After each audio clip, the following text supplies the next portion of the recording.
أعوذ بالله من الشيطان الرجيم بسم الله الرحمن الرحيم. Ini juga penting teman-teman. Ternyata ya, kalau kita mau, kan orang bercanda teh pengen semangat lagi nih biar nggak bosen. Bercanda mah untuk menghilangkan sedih, bercanda mah untuk menghilangkan stres, bercanda supaya dapat energi baru kan. Ternyata ada yang lebih efektif daripada bercanda kalau kita pengen semangat lagi. Kalau kita pengen survive dari sebuah masalah, ada yang lebih efektif daripada bercanda. Walaupun bercanda itu boleh. Apa yang lebih efektif? Menangis. Menangis itu, menitikkan air mata itu lebih powerful daripada tertawa. Cuman kita sering memilih tertawa daripada menangis. Sama kayak orang lebih senang minum kopi walaupun minum kopi itu boleh daripada minum air putih. Padahal lebih menyehatkan minum air putih. Cuma kan gak ada sensasinya. Tapi kalau kita bisa mengubah mindset kita, kalau orang teman-teman nanya, ngopi yuk gitu kan gitu ya. Minum air putih yuk kan gitu ya. Bisa gak sih kita ngomong kayak gitu? Nah ini mengubah mindset nih. Kalian lagi ngapain? Lagi minum air putih. Pasti dibilang, gak seru ah. Kalau kalian lagi ngapain? Lagi ngopi. Di mana? Di kafe. Lagi ngapain? Lagi minum air putih. Di mana? Di beer house. Di beer house minum air putih. Kan? Ini kan keren nih. Minumnya air putih. Di beer house minum air putih. Di kafe minum air putih. Kalau yang masih beer house ya. Tapi kalau bisa nggak usah. Terus di tempat apa? Dimanapun lagi.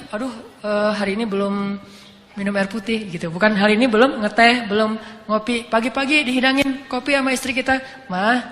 Papa mah sekarang udah gak minum kopi. Papa mah malamnya menangis, siangnya minum air putih kan gitu ya.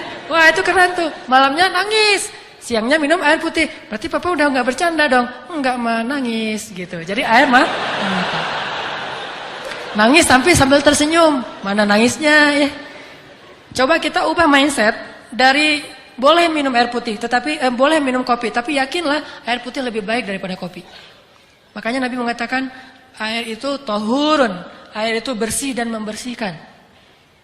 Air itu bersih dan membersihkan. Dan memang secara medis, secara kedokteran, secara biologi juga air putih paling baik untuk tubuh kita. Sangat menggantikan energi tubuh kita. Tapi kalau kopi sensasi itu, walaupun tetap baik kalau nggak banyak gulanya. Yang masalahnya kalau kebanyakan gula.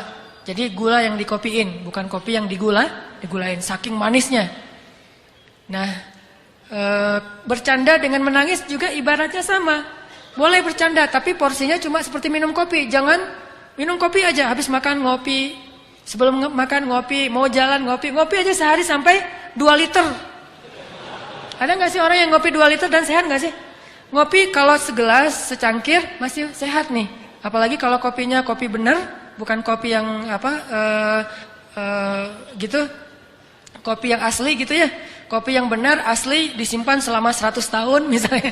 Itu kan sehat tuh. Udah gitu baristanya keren lagi. Secangkir 2 cangkir dalam sehari masih wajar. Bayangin kalau ngopi sehari 2 liter. Kan gak sehat kan? Sedangkan minum air putih minimal berapa liter sih? 8 gelas. Gelas yang mana dulu nih? Bebas aja ya. Nah kalau air putih sehari 2 liter kan sehat. Melancarkan ginjal kita juga jadi sehat. Melancarkan pencernaan segala macam lah. Auranya juga jadi segar gitu. Sedangkan kopi kebanyakan justru jadi eksotis kayak kopi kan ya. Kenapa kok Ustadz warnanya eksotis banget? Saya senang ngopi gitu misalnya. Kalau yang kurang eksotis berarti senang coklat. Kalau yang sangat tidak eksotis berarti senang susu. Apaan gitu ya. Intinya kebanyakan kopi itu tidak sehat. Sama seperti kebanyakan bercanda. Bercanda sewajarnya. Oke, bercanda secangkir, bercanda 2 cangkir. Tapi bayangin kemana-mana bercanda. Sama kayak orang kemana-mana bawa botol aqua tapi isinya kopi. Ngopi lagi. Nggak bagus juga buat jantung dia. Makanya sewajarnya perbanyaklah menangis. Karena menangis itu air mata kita menggugurkan dosa dan membersihkan hati yang kotor. Air mata itu seperti hujan. Kalau di Arab itu diibaratkan hujan itu membersihkan rumah, daun-daun dari debu. Karena mereka mah padang pasir, daun banyak yang berdebu dibersihkan oleh air hujan. Maka begitulah air mata membersihkan hati seseorang. Coba nanti bayangin bedanya kesan habis ketawa sama habis nangis. Habis ketawa seru tapi capek. Ketawa, aduh capek juga ya ketawa ya. Capek kan? Tapi kalau menangis, insya Allah nggak akan capek. Kalau nangisnya karena dosa-dosa, nangisnya karena ingat Allah, nangisnya karena ingat akhirat, itu nggak akan capek. Justru habis nangis, semangat tuh. Beda banget kesannya habis nangis sama habis ketawa. Makanya ketawanya jangan kebanyakan. Nabi mengatakan, kalau kalian melihat apa yang aku lihat, kalian akan sedikit tertawa. Boleh ketawa, tapi sedikit. Dan banyak menangis. Makanya kalau teman-teman belajar, saya juga lagi belajar nih. Lagi galau, nangis. Nggak apa-apa, nangisnya tapi bukan karena masalah itu. Karena ya Allah, ingat dosa-dosa, ingat akhirat. Baca ayat-ayat tentang la uqsimu biyaumil qiyamah wa la uqsimu bin nafsil lawwamah. Kita baca ayat itu, kita renungin, nanti saya pada hari itu gimana ya nasib saya? Coba bayangin nasib kita ketika bangkit dari kubur, kita jadi apa tuh? Ketika bisa menangis, berarti mata kita termasuk mata yang diberkahi. Justru salah satu di antara bukti seseorang itu jauh dari Allah, dia matanya menjadi beku, tidak pernah bisa menangis. Dan setelah menangis, pasti kesannya berbeda ketimbang setelah ketawa. Makanya kalau disuruh milih, banyakan mana? Banyakan nangis deh. Tapi kenyataannya kita dalam sehari lebih banyak tertawa, hampir tidak pernah menangis. Tunggu nangis kalau udah banyak masalah banget baru nangis. Dan kita waktu itu akan ngelihat, ketika kita banyak menangis, kita doanya lebih khusyuk, sholatnya lebih khusyuk, ngajinya lebih banyak kan ya, energinya nambah kalau kita nangis, kayak dicas gitu. Sedangkan kalau ketawa jadi males. Sampai Nabi mengatakan kebanyakan ketawa itu bisa mematikan rasa di hati kita, gak bisa lagi mendengar kebaikan. Orang kalau udah ketawa terus dinasehatin, pasti dia nolak, bantah tuh. Makanya jangan kebanyakan ketawa, boleh tapi jangan kebanyakan.